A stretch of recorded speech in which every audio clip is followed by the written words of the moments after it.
Hello, everyone, and welcome to Gone Legends, the place where we honor the lives and legacies of American stars and beloved icons. These are the men and women who may no longer be with us, but whose stories, performances, and contributions continue to inspire millions across the world. Before we begin, we'd love your support. Please take a moment to like this video and subscribe to Gone Legends. And in the comments, let us know where you're watching from. We love seeing how far the memory of these legends reaches across the globe. Now let's begin this heartfelt journey of remembrance. Sly Stone, born Sylvester Stewart on March 15, 1943, in Denton, Texas, was a revolutionary figure in American music. As the creative force behind Sly and the Family Stone, he redefined what funk, soul, and rock could sound like, and what they could stand for. From the very beginning, Sly was different. A musical prodigy, he could play multiple instruments by the age of 10. By the late 1960s, he had formed Sly and the Family Stone, one of the first major bands in history to feature men and women of different races performing together. Their message was simple, but powerful: unity, love, and equality. With timeless hits like Everyday People, Dance to the Music, Stand, and Family Affair, Sly created anthems that defined an era. His sound blended gospel harmonies, psychedelic energy, and raw funk rhythms, the kind that made people dance, think, and feel all at once. Songs like Everyday People reminded the world that beneath our differences, we are all the same, different strokes for different folks, as Sly sang. But Sly Stone was more than a musician, he was a cultural voice. At a time when America was divided by race, war, and social unrest, his music became a soundtrack for change. His performances at events like Woodstock were electric, joyful yet defiant, filled with hope that music could bring people together when the world seemed to be tearing apart. Yet fame came with its struggles. The pressures of success, the chaos of fame, and personal battles with addiction led Sly into years of silence and retreat from the public eye. Still, his influence never faded. Generations of artists, from Prince and Stevie Wonder to Public Enemy, Outkast, and countless hip-hop producers, drew from his rhythms, his courage, and his vision.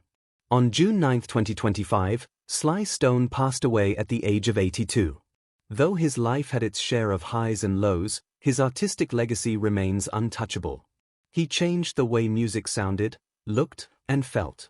He reminded us that funk wasn't just a style, it was freedom, expression, and truth. Sly Stone's message endures: that music has the power to unite people, to heal divisions, and to make us move, not just our bodies, but our hearts and minds. From the revolutionary rhythms of funk to the timeless soul of passion and grace, we turn now to another legend whose voice defined an era. Ruth Buzzi, born on July 24, 1936, in Westerly, Rhode Island, was one of America's most beloved comedians and character actresses, a woman whose humor, wit, and expressive energy helped define a golden era of television. From an early age, Ruth showed a natural gift for performance. After graduating from the Pasadena Playhouse, she quickly made her way to New York, where she began performing in musical revues and comedy sketches. But it was in the late 1960s that she found her true home, as a breakout star on Rowan and Martin's Laugh-In. On Laugh-In, Ruth became a household name. Her unforgettable character Gladys Ormsby, the frumpy spinster with the sharp tongue and even sharper handbag, became a comedy legend. Whether she was trading barbs with Art Johnson or scolding unsuspecting men with her signature scowl, Ruth Buzzi's timing was flawless, her comedy gentle but razor-sharp. She had the rare ability to make people laugh without cruelty, bringing humor and heart in equal measure. Beyond Laugh-In, Ruth's career spanned over 6 decades. She appeared in beloved shows such as Sesame Street, That Girl, and The Carol Burnett Show, and voiced countless animated characters in children's television. Her versatility made her a staple across generations, a performer who could delight both adults and children alike. Offstage, Ruth was known for her kindness, humility, and warmth. Fans who met her spoke of her generosity and humor, even in her later years. She and her husband, Kent Perkins, shared a quiet life in Texas, filled with laughter, animals, and gratitude for the long and joyful career she had enjoyed. On May 2025, Ruth Buzzi passed away peacefully in hospice care at the age of 88, after a long battle with Alzheimer's disease. Though she faced her final years with challenges, her spirit never dimmed, and her laughter lives on in the millions who grew up watching her shine. Ruth Buzzi's legacy is one of pure joy. She reminded the world that comedy could be clever without cruelty, silly without shame, and timeless without ever going out of style. She leaves behind a trail of laughter and memories that still make us smile. Peter Edward Osling, known to the world as Peter Jason, was born on July 22, 1944, in Los Angeles, California. From an early age, he was drawn to storytelling, to the magic of the screen and stage. Over time, he would grow into one of Hollywood's most familiar faces, a man whose steady presence anchored some of the most memorable films and television shows of his era. Peter Jason's career spanned more than 5 decades. He began working in the 1960s and quickly earned a reputation as a true character actor, someone who could take even the smallest role and make it memorable. He was never about glamour or fame. Instead, he was about craft. Whether he played a police chief, a military general, or a small-town sheriff, Jason brought to every performance a sense of truth, depth, and quiet authority. He became a favorite of directors like John Carpenter and Walter Hill, appearing in many of their films including They Live, In the Mouth of Madness, Ghosts of Mars, and Streets of Fire. Fans also remember him from classics like 48 Hours, Seabiscuit, and Deadwood. With each role, Jason proved his ability to adapt, to disappear into his characters, yet always bring that familiar, dependable presence audiences loved. Beyond film, Peter Jason also made his mark on television, appearing in beloved shows across the decades, from Gunsmoke and Murder, She Wrote to Desperate Housewives and Baskets. His versatility made him a constant in Hollywood, the kind of actor directors trusted and fellow cast members respected. Off-screen, Peter was known for his kindness, humor, and generosity. He often spoke about the importance of hard work, humility, and gratitude, qualities that defined both his career and his life. On February 20, 2025, Peter Jason passed away after a battle with cancer. He was 80 years old. His passing marked the end of a remarkable journey, not of celebrity, but of consistency, professionalism, and quiet excellence. Peter Jason will always be remembered as one of the true working actors of Hollywood, a man who showed that greatness isn't always about being the star of the show. Sometimes, it's about being the steady heart that holds the story together. Malcolm-Jamal Warner was born on August 18, 1970, in Jersey City, New Jersey. From an early age, he displayed a natural gift for performance, a charisma and intelligence that would soon make him one of television's most recognizable young stars. At just 14 years old, Malcolm earned the role that would define a generation, Theo Huxtable on The Cosby Show. The series became one of the most influential sitcoms in television history, and through his honest, heartfelt portrayal, Warner helped audiences see the authentic struggles and triumphs of growing up. His humor, warmth, and realism made Theo one of TV's most relatable sons, and made Malcolm-Jamal Warner a household name. But Warner never allowed himself to be defined by one role. As he matured, he pursued his love for the arts on multiple fronts, becoming not only an actor, but also a musician, poet, director, and producer. He released albums that blended jazz, spoken word, and R&B, earning critical praise for his musical authenticity.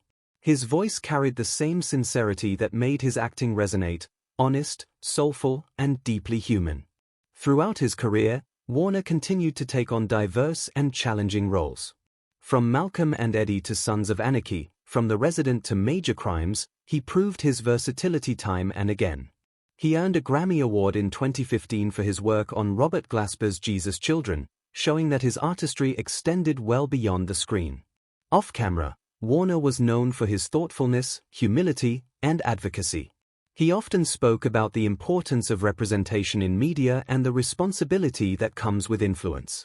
To his fans and colleagues, he was a symbol of quiet strength and creative integrity, someone who never lost touch with his roots. On July 20, 2025, tragedy struck. While swimming off the coast of Limon Province, Costa Rica, Malcolm-Jamal Warner drowned after being caught in a powerful ocean current. He was only 54 years old.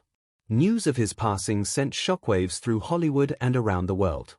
Fans remembered him not only as the gifted young actor who grew up on screen, but as a man who evolved, learned, and continued to inspire through his art. Malcolm-Jamal Warner's legacy is one of growth, resilience, and authenticity. He reminded us that success isn't just about fame, it's about using your voice, your talent, and your heart to leave something meaningful behind.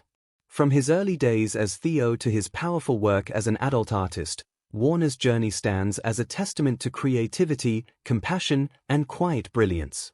He will forever be remembered, not just as a star of television's golden era, but as a man who turned fame into purpose and purpose into art.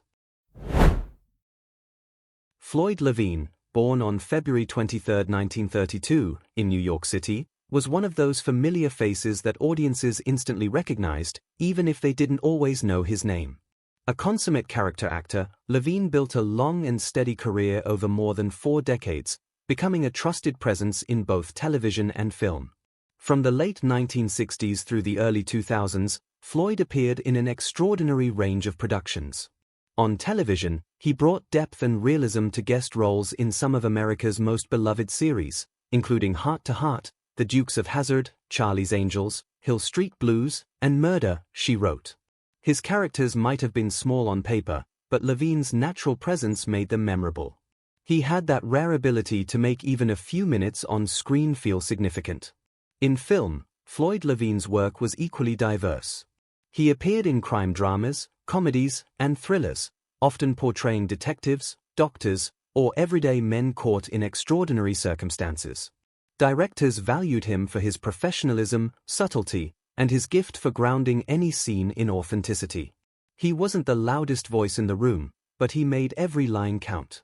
Off-screen, Levine was known by colleagues as kind, humble, and deeply dedicated to his craft. He represented the quiet strength of the working actor, someone who loved storytelling for its own sake and approached every project with the same care, whether it was a network series or an independent film. On August 24, 2025, Floyd Levine passed away peacefully in Los Angeles at the age of 93. His departure marked the end of a remarkable career and a life devoted to performance. Floyd Levine's legacy is not measured by fame or headlines, but by the authenticity he brought to every role. He enriched every production he touched, a reminder that behind every great story are actors like him, giving heart, honesty, and depth to the art of film and television. He will be remembered as a true craftsman, a steady light in Hollywood's long history, and an artist who proved that no role is ever too small when performed with love and dedication. Brian Douglas Wilson, born on June 20, 1936, in Inglewood, California, was more than a musician, he was the architect of harmony itself. As the co-founder, composer, and creative force behind the Beach Boys, Brian transformed pop music into art, crafting sounds that captured the warmth of youth, the pull of the ocean, and the fragile beauty of human emotion. From an early age, Brian displayed an extraordinary gift for melody. Growing up in a modest Southern California home with his brothers Carl and Dennis, he found inspiration in the sounds around him, the waves, the radio, and the harmonies of vocal groups like the Four Freshmen. By his early 20s, that inspiration had become something new, the unmistakable sound of the Beach Boys. Under Brian's leadership, the band created some of the most influential records in history. Songs like Surfin' USA, California Girls, Wouldn't It Be Nice, and God Only Knows weren't just hits, they were emotional experiences. His 1966 masterpiece, Pet Sounds, redefined what an album could be, blending lush orchestration, innovation, and soul. Even Paul McCartney once said that God Only Knows was the most beautiful song ever written. But behind the brilliance was a man who faced deep internal battles. Brian struggled for decades with mental health issues, addiction, and creative isolation. Yet through it all, his love for music never faded. He kept writing, recording, and performing, showing the world that vulnerability could coexist with genius. His life was a portrait of both pain and perseverance, and through it, he gave others permission to be imperfect, to feel deeply, and to dream. On June 11, 2025, Brian Wilson passed away at the age of 89. The world lost not only a legend, but the very heart of American pop. His harmonies, rich, intricate, and full of emotion, still echo through generations of artists he inspired. Brian Wilson's legacy is one of courage, creativity, and connection. He taught us that music can be more than sound, it can be emotion made visible. His melodies changed the soundscape of modern music, and his vision proved that even the quietest souls can leave the loudest echoes. From the harmony of California Dreams to the powerful voice of soul, the next legend we remember spoke to the world through truth, passion, and rhythm. Angie Stone was more than a singer, she was a storyteller of soul, strength, and survival. Born on December 18, 1961, in Columbia, South Carolina, Angie began singing in church as a young girl, her voice already carrying the warmth and depth that would later define her career. From those early days, music wasn't just a dream, it was a calling. Her journey began in the 1970s with the hip-hop group The Sequence, one of the first all-female rap groups signed to a major label. But it was in the 1990s and early 2000s that Angie Stone found her true voice, blending the heart of classic soul with the groove of modern R&B to help shape the neo-soul movement. Her albums, Black Diamond, Mahogany Soul, and Stone Love, became cornerstones of that sound. Songs like No More Rain, In This Cloud, and Wish I Didn't Miss You captured the pain and beauty of love, heartbreak, and perseverance. Angie had a gift, she could take personal emotions and make them universal. Her voice was rich, honey-smooth yet filled with power, a sound that wrapped listeners in comfort while speaking truth. Beyond her music, Angie Stone was an actress, songwriter, and activist. She wrote for artists like D'Angelo and co-created moments that shaped a generation of soul music. But what truly made her stand out was her authenticity. She never chased trends, she set them. Every lyric, every note came from lived experience, from joy and from struggle. On March 1, 2025, tragedy struck. Angie Stone died in a car crash in Montgomery, Alabama, at the age of 63. Her sudden passing left fans and fellow artists heartbroken, yet grateful for the gift she left behind, a body of work that still uplifts, empowers, and heals. Angie Stone's legacy is eternal. She helped define an era of soul music rooted in honesty and emotion.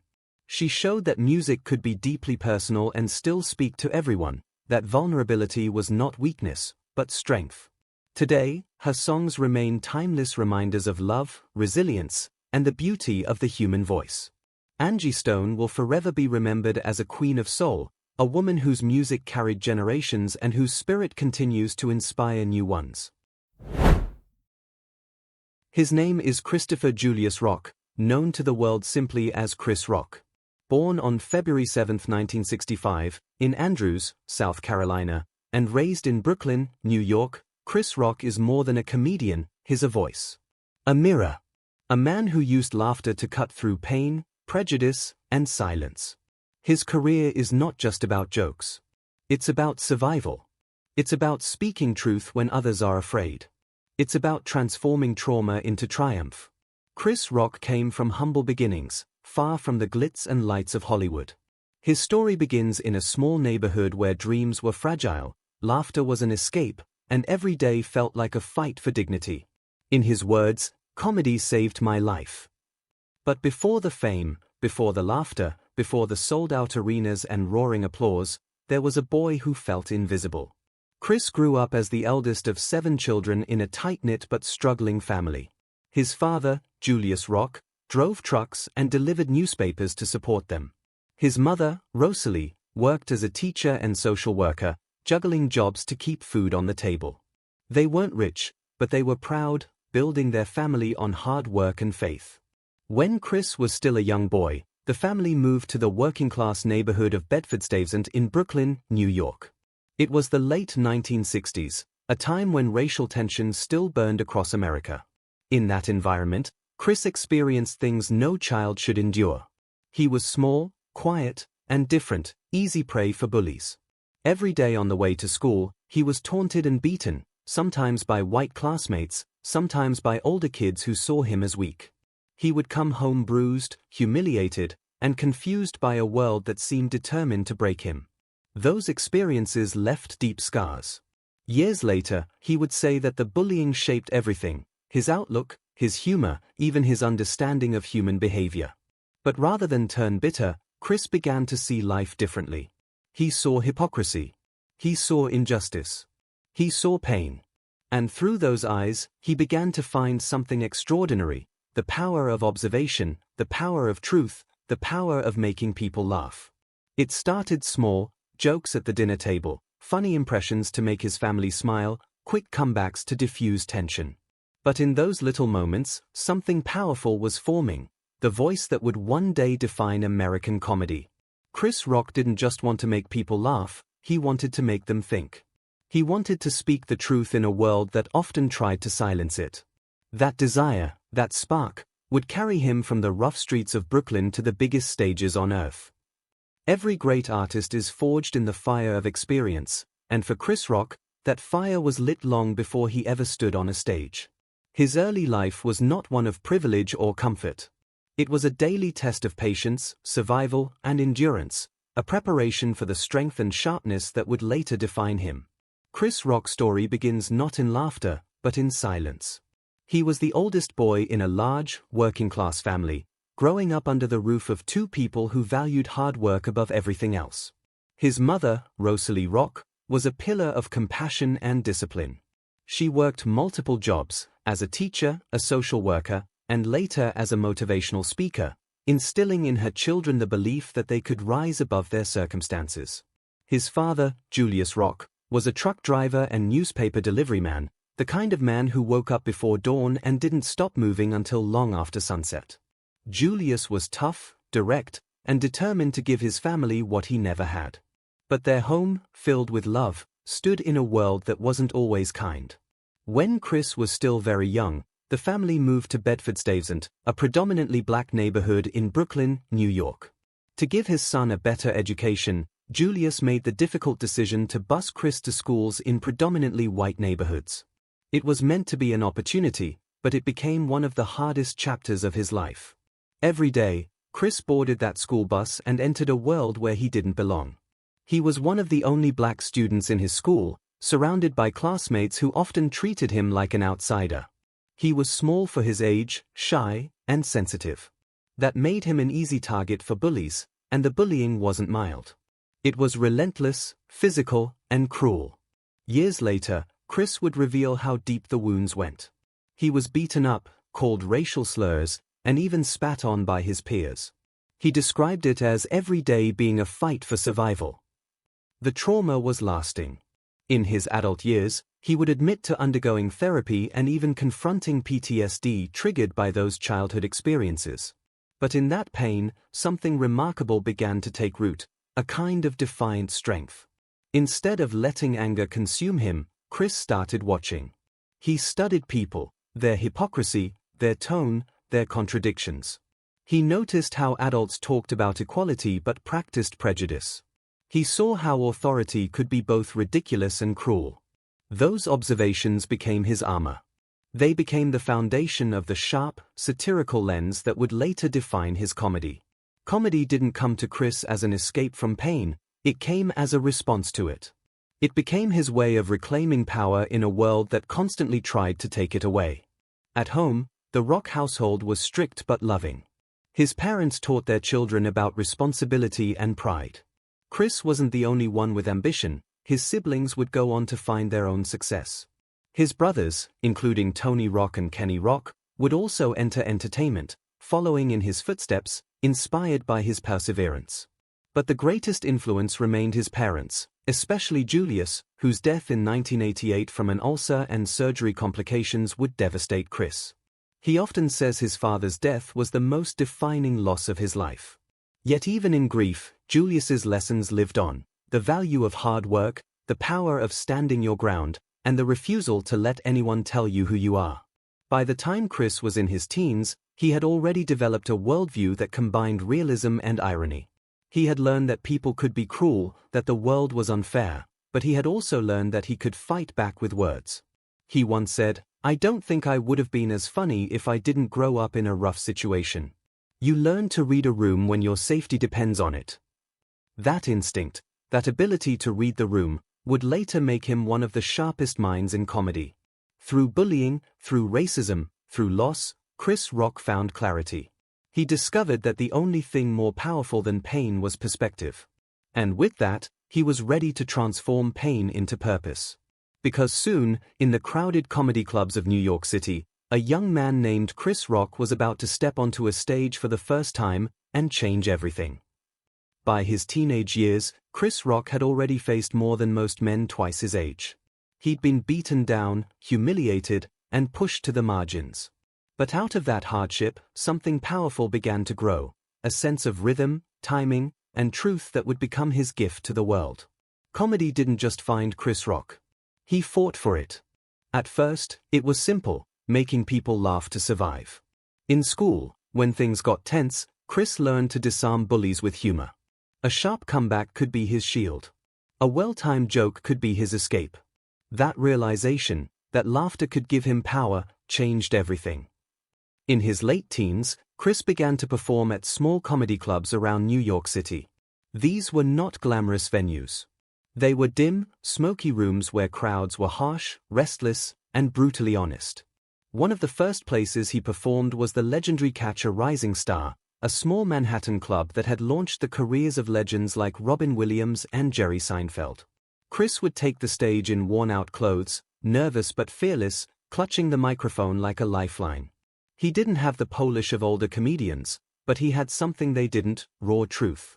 He talked about race, family, poverty, and growing up black in America. He wasn't just telling jokes, he was telling stories people recognized but were afraid to say out loud. Audiences didn't always laugh, but when they did, it was explosive. They weren't laughing at him, they were laughing with him at the absurdity of the world they all shared. In those rooms, Chris Rock discovered his superpower. Comedy became his therapy, his classroom, and his rebellion. He spent years watching other comics, studying how they moved, how they built tension, how they used silence as much as sound. He admired Richard Pryor, George Carlin, and Eddie Murphy, artists who weren't afraid to offend if it meant telling the truth. Chris once said, Richard Pryor was funny, but more importantly, he was honest. He told the truth about himself. That's the only thing that lasts. That became Chris Rock's mantra: be funny, but be real. He began to find his rhythm: sharp, quick, and cutting. He'd take everyday issues, racism, class, relationships, and dissect them with brutal precision. He wasn't afraid to make people uncomfortable because he believed laughter was the first step toward understanding. Every night, Chris hustled from club to club, sometimes performing at 3 or 4 venues in one evening. He'd wait hours for a 5-minute slot, performing for half-drunk audiences who didn't know his name. But in those small moments, word began to spread: there was a young comedian in New York with something different to say. Then, one night, Eddie Murphy walked into a club. Eddie, already one of the biggest stars in comedy, watched Chris perform. He saw something rare: intelligence wrapped in humor, pain delivered with grace. After the show, Eddie approached him and said, "You're funny, man. You've got something." That encounter changed Chris Rock's life. Eddie Murphy became both mentor and supporter, giving Chris advice and helping him land small opportunities, including his first big break, a small role in Beverly Hills Cop 2, 1987. It wasn't a starring role, but it was a start, the first time the world saw that mischievous grin, that spark of energy that would soon electrify audiences everywhere. Even with Eddie's help, success didn't come overnight. Chris still had to grind. He spent nights sleeping on friends' couches, days writing jokes, and weekends bombing on stage. But every failure made him sharper. Every rejection made him hungrier. He wasn't chasing fame. He was chasing mastery.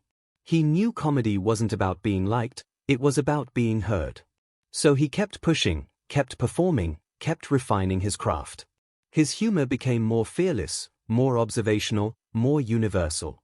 He could make anyone laugh: white, black, rich, poor, young, or old. His talent wasn't about appealing to one audience. It was about exposing truth to every audience. By the early 1990s, Chris Rock was becoming a force. He was funny, but there was an edge, a social consciousness behind every line. He once said, "The best comedy comes from truth. If you're not saying something real, people will forget you as soon as the show ends." In those early years, he was saying something real. He was becoming the voice of a generation, raw, fearless, and necessary. And soon, that voice would echo across the country when he took a leap that would bring him face to face with both fame and frustration: Saturday Night Live. By the late 1980s, Chris Rock had built a reputation on the New York comedy circuit. He was raw, fearless, and unapologetically honest. The small clubs that once ignored him now fought to book him. Audiences came to see the young man who turned race, struggle, and survival into something you couldn't stop laughing at or thinking about. He wasn't famous yet, but he was becoming undeniable. In 1990, Chris Rock was invited to join the cast of Saturday Night Live. For any comedian, that was the dream. SNL was a comedy institution, the launchpad for legends like Eddie Murphy, Bill Murray, and John Belushi. To stand on that stage at 30 Rockefeller Plaza meant you had made it. But when Chris walked into that iconic studio for the first time, he didn't feel like he had arrived. He felt like he had something to prove. The cast at that time included future megastars: Adam Sandler, Chris Farley, David Spade, and Rob Schneider, a group who became known as the Bad Boys of SNL. They were young, wild, and full of energy. Together, they changed the tone of the show, bringing it into a new, rebellious decade. Chris Rock's humor stood out. He brought a raw, black perspective that was missing from mainstream sketch comedy. His sketches, especially those tackling race and class, were sharp, provocative, and real. But SNL, for all its success, was still an environment dominated by white voices. Chris often felt that his ideas were sidelined, his potential limited. He once said, "I was the black guy in a white show. I wasn't playing to my people. I was playing to people who didn't always get me." That frustration began to build, quietly at first, then profoundly. After 3 seasons on Saturday Night Live, Chris decided to step away. It was a risky move. Few comedians leave the show and thrive on their own. But Chris knew something powerful: his voice was too big for someone else's script. He left SNL in 1993. At first, it seemed like a step backward. His film career hadn't taken off yet, and his post-SNL years were filled with uncertainty. But it was in that silence that he rebuilt himself, harder, smarter, sharper. He began touring comedy clubs again, this time with a purpose. He didn't just want laughs, he wanted impact. He wanted to speak to people who looked like him, lived like him, and understood the struggle. He started writing new material that wasn't safe or comfortable. It was raw, angry, hilarious, and honest, and it was about to change everything. In 1996, Chris Rock released his HBO special, Bring the Pain. No one was ready for what they saw. It wasn't just funny. It was seismic. Chris Rock stood on that stage like a preacher, a philosopher, and a revolutionary, all rolled into one. His delivery was fierce, his insights razor-sharp. He talked about race, politics, police brutality, and black identity, not as topics, but as truths he had lived. One line, one rhythm, one sentence at a time, he dismantled social hypocrisy and made the audience laugh as they faced their own discomfort. The special earned him 2 Emmy Awards, but more importantly, it earned him a voice. A voice that mattered. Bring the Pain wasn't just a comedy special, it was a moment in American culture. It redefined stand-up comedy as a form of social commentary. It proved that laughter could cut deep, heal wounds, and wake people up all at once. With Bring the Pain, Chris Rock became the face of fearless comedy. His next specials, Bigger and Blacker, 1999, and Never Scared, 2004, continued that legacy, mixing humor with hard truths about relationships, race, and politics. By now, he wasn't just a comedian, he was a truth-teller, a philosopher of everyday life. He could make audiences roar with laughter and then fall silent with reflection, often within the same sentence. Every joke had purpose. Every punchline had depth. He had transcended entertainment, becoming part of the cultural conversation. Chris once said, "I don't tell jokes. I tell the truth, and sometimes the truth is funny." That's what made him stand apart. While other comedians chased trends or viral moments, Chris Rock built a body of work that lasted. His words became quotes, his performances became cultural references, and his perspective became a mirror for America. By the end of the 1990s, he was not just one of the most successful comedians in the world, he was one of the most respected voices of his generation. Music transitions, triumphant drums with cinematic strings, signaling growth and purpose. But Chris Rock's story wasn't just about stages and laughter. His voice was growing too powerful to stay contained in stand-up alone. Soon, he would bring that same truth, wit, and raw humanity to film and television, building a career that would make his comedy immortal. By the early 2000s, Chris Rock was no longer just a comedian. He was a movement, a voice that transcended the stage, reaching screens, studios, and hearts across the world.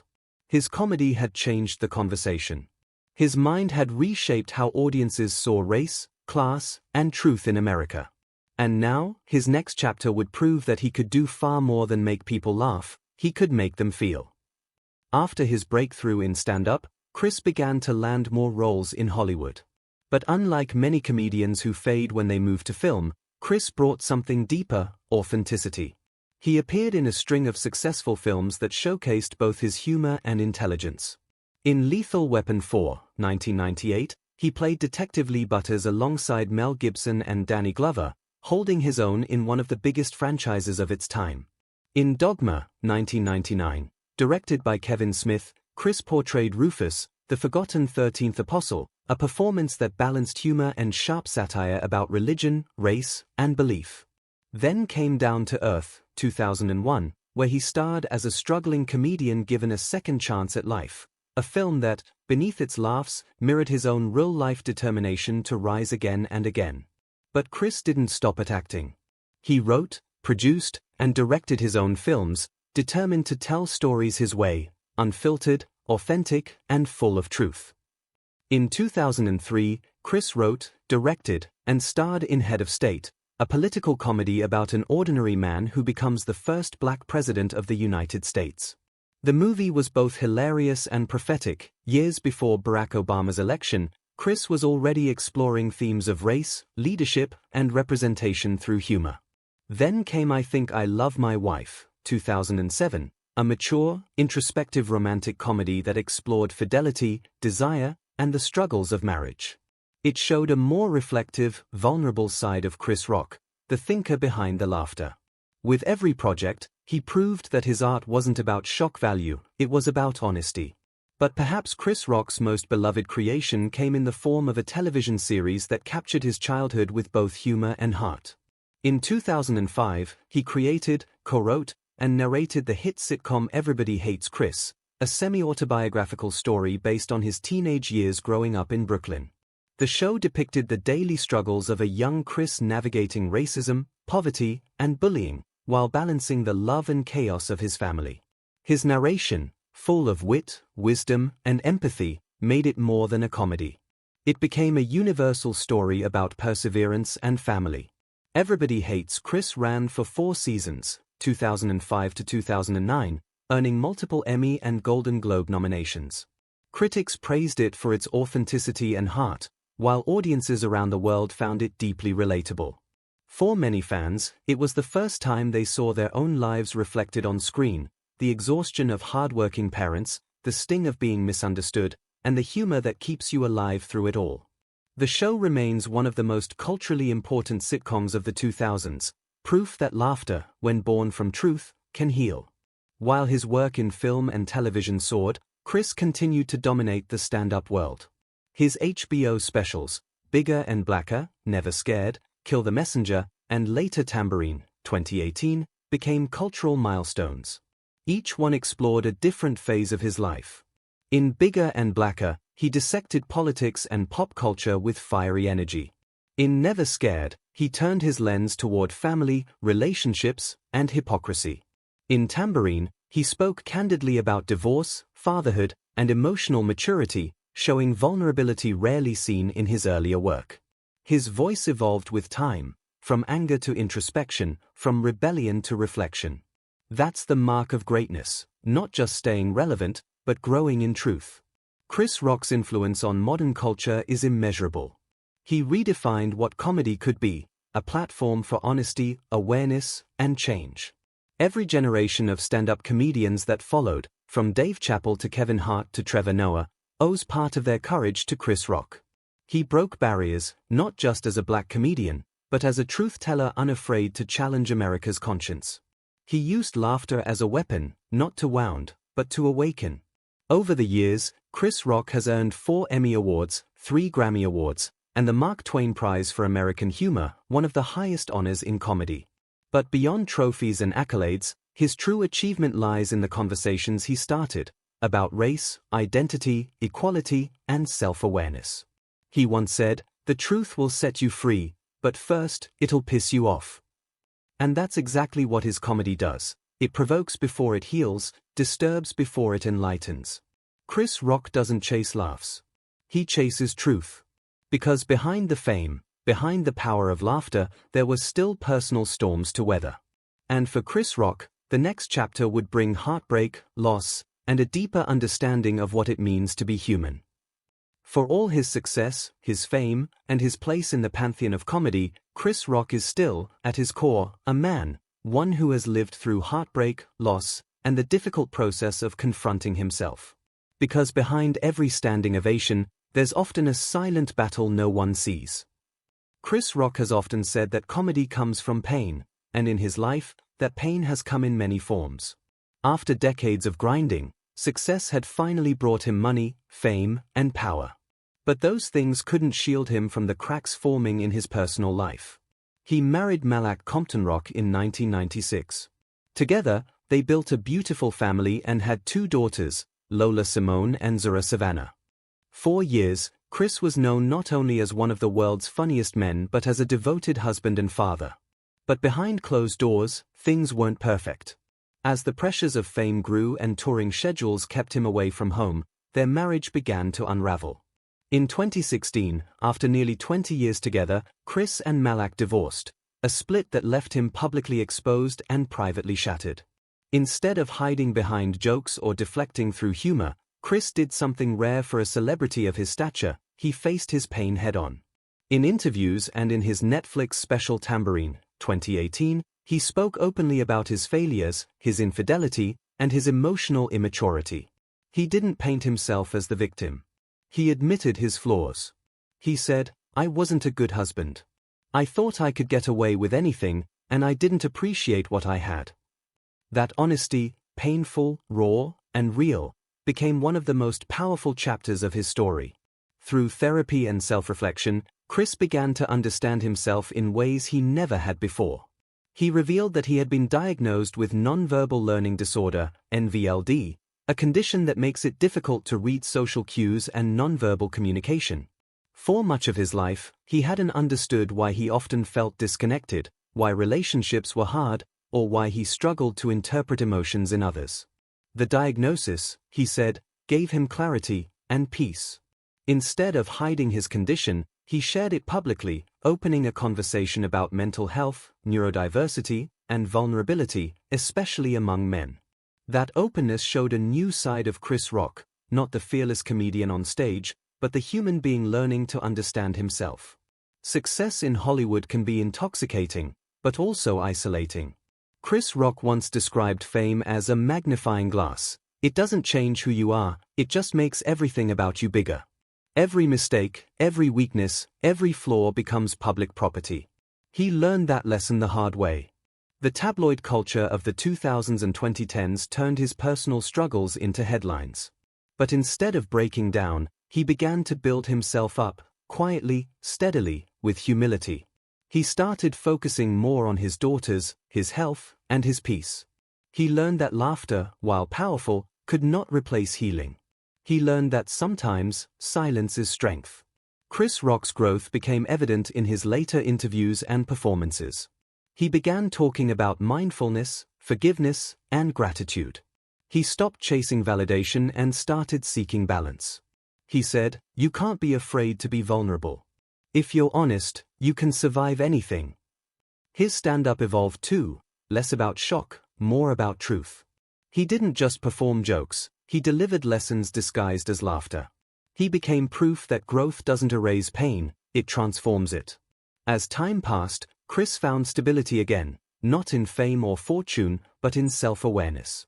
He rebuilt his relationship with his daughters, choosing to be present and open.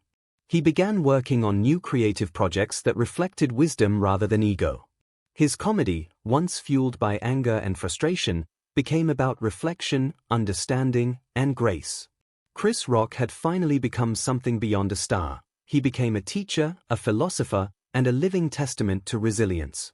Because even after decades of success, another moment was coming, one that would test everything he had learned about grace, maturity, and restraint. The moment the whole world would see.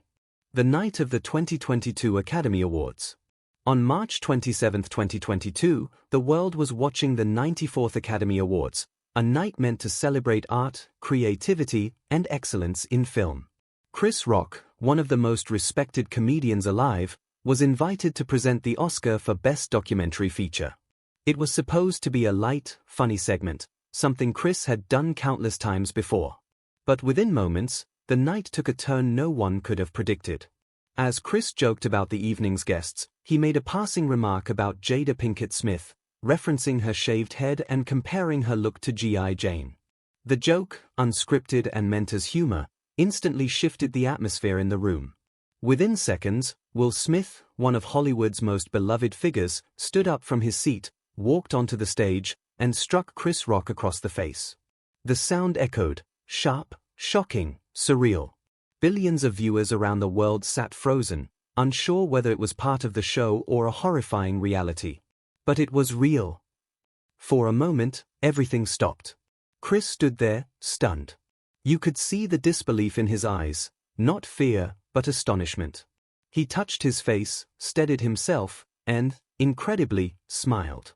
Without missing a beat, he said, "Will Smith just smacked the SHT out of me." Asterisk. It was a line that broke the tension and grounded the chaos. But even more remarkable was what came next. He didn't retaliate. He didn't fight back. He didn't curse. He didn't leave the stage.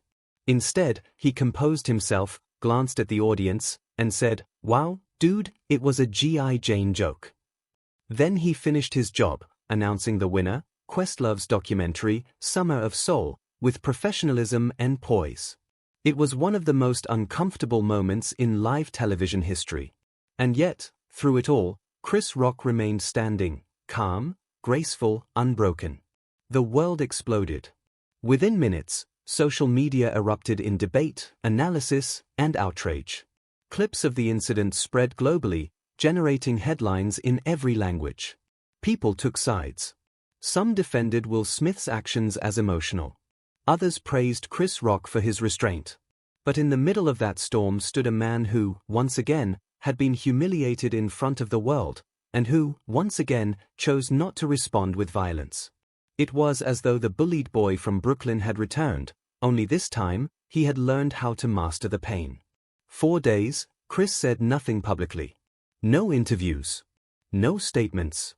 No social media posts. He kept his silence, not out of weakness, but out of wisdom. When he finally returned to the stage for his stand-up tour a week later, he addressed the situation with dignity. He told his audience, "I'm still kind of processing what happened. At some point, I'll talk about it, and it'll be funny." And when he finally did, it was funny, but it was also profound. In 2023, Chris released his Netflix special Selective Outrage, his first since the Oscars. It was his response, but not in anger. It was analysis, reflection, and artistry. He spoke candidly about what happened, dissecting not just the moment, but what it represented: pride, ego, control, and humanity. He didn't play the victim. He didn't beg for sympathy. Instead, he used the only weapon he's ever needed: his words. With perfect timing, cutting intelligence, and emotional depth, Chris Rock turned one of the most humiliating moments of his life into a powerful meditation on dignity, resilience, and truth. He ended the special by saying, "You know what my parents taught me? Don't fight in front of white people." It was funny, but it was also layered, historical, and deeply meaningful. Because beneath the joke was a lifetime of experience, a man who understood that sometimes strength is not in striking back, but in standing tall. That night at the Oscars could have destroyed him. For many, it would have. But Chris Rock turned it into his defining act of grace under fire. In a single moment, he embodied everything his career had taught him: control, intelligence, and emotional discipline. He reminded the world that true power is not about reacting, it's about choosing not to. And when he returned to comedy, he did so stronger, wiser, and more respected than ever before. The same boy who once faced bullies on his way to school now faced the judgment of millions, and still, he stood tall. That is what greatness looks like. That is what resilience sounds like. In the months that followed, the world eventually moved on. Will Smith apologized publicly and privately, and Chris Rock, true to his nature, didn't feed the drama. He continued to tour, to create, and to live with integrity. Because for Chris, redemption was never about revenge. It was about peace. And that night, as painful as it was, became another chapter in his long journey, a test of character that he passed with quiet strength. It was a reminder that sometimes, legends aren't defined by how they strike back, but by how they rise. Chris Rock has always said that comedy is truth. And on that night, his truth wasn't spoken through laughter, it was spoken through silence. Chris Rock's story is not just the story of a comedian. It's the story of a man who turned hardship into wisdom, silence into laughter, and pain into purpose. It's the story of someone who looked at the chaos of the world and decided to make sense of it, one joke at a time. For decades, Chris Rock has been a mirror held up to America, reflecting its flaws, its contradictions, and its humanity. He never chased approval. He chased truth. In an era where many comedians softened their words for comfort, Chris sharpened his for impact. His comedy dissected race, gender, class, politics, and the human ego, but always with heart. He understood that laughter could teach as much as it could entertain. From Bring the Pain to Tambourine, from Bigger and Blacker to Selective Outrage, every one of his specials became part of the cultural fabric, quoted, debated, studied. His timing, his intelligence, his courage, they redefined what stand-up comedy could be. He wasn't just a performer on a stage, he was a philosopher with a microphone. And generations of comedians, from Dave Chappelle to Kevin Hart, from Trevor Noah to Ali Wong, have credited Chris Rock as a source of inspiration, guidance, and courage. He made it okay to talk about what others were afraid to say. Chris Rock's legacy extends far beyond stand-up. He became a filmmaker, writing and directing works that balanced humor and humanity, like Top 5, Head of State, and I Think I Love My Wife. He was never afraid to experiment, to evolve, or to fail. He once said, "You can't be afraid to bomb, because that's how you learn." His voice as Marty the Zebra in Madagascar introduced his wit to a whole new generation, while his narration of Everybody Hates Chris allowed millions of kids to see that pain and laughter often come from the same place. Every word of that show, every moment, was infused with his truth. Because Chris Rock doesn't just tell jokes. He tells stories. Stories that last. When you strip away the fame, the awards, and the headlines, what remains is a man who never forgot where he came from. A boy from Brooklyn who was bullied and beaten, who grew up to become one of the most powerful voices in entertainment. He's lived through trauma, addiction in the family, racism, and rejection. He's faced the highest peaks of fame and the lowest moments of humiliation. And yet, through it all, he never lost his voice. He turned every wound into a lesson. Every setback into strength. Every silence into something unforgettable. And maybe that's why the world listens when Chris Rock speaks, because he doesn't speak at people. He speaks for them. Today, Chris Rock continues to perform, write, direct, and inspire. He's older now, wiser, quieter in interviews, more thoughtful with his words. But when he steps onto a stage, something magical still happens. The lights dim. The crowd leans in. And one man, alone with a microphone, reminds the world that laughter is not the opposite of pain, it's the answer to it. He's taught millions that humor isn't just a way to escape reality, it's a way to understand it. That's the true power of Chris Rock. He makes us laugh. He makes us think. And he makes us feel seen. So today, we don't just celebrate Chris Rock the comedian. We celebrate Chris Rock the survivor. The truth teller. The legend in real time. He's the embodiment of resilience, proof that you can be hurt and still heal, You can be laughed at and still stand tall. You can face the world's harshest spotlight and still shine with integrity. Chris Rock's story reminds us that greatness isn't born from perfection. It's born from persistence. From pain. From never giving up, even when the world tells you to quit. He's more than an entertainer, he's a cultural architect, a master storyteller, and a voice that will echo long after the laughter fades. And as we look at his journey, from the streets of Brooklyn to the biggest stages on earth, one thing becomes clear. Chris Rock didn't just survive the spotlight. He redefined it. He taught us that the truth, no matter how uncomfortable, is worth speaking. And that laughter, even in our darkest times, is worth sharing. Because through the noise, through the chaos, through the pain, Chris Rock keeps shining. And that is why his name will forever be written among the legends. Chris Rock, not just a comedian, but a man who turned pain into power, truth into laughter, and laughter into legacy. Person with praying hands, if you honor the memories of these brilliant Americans, please like this video, subscribe to Gone Legends, and share this tribute.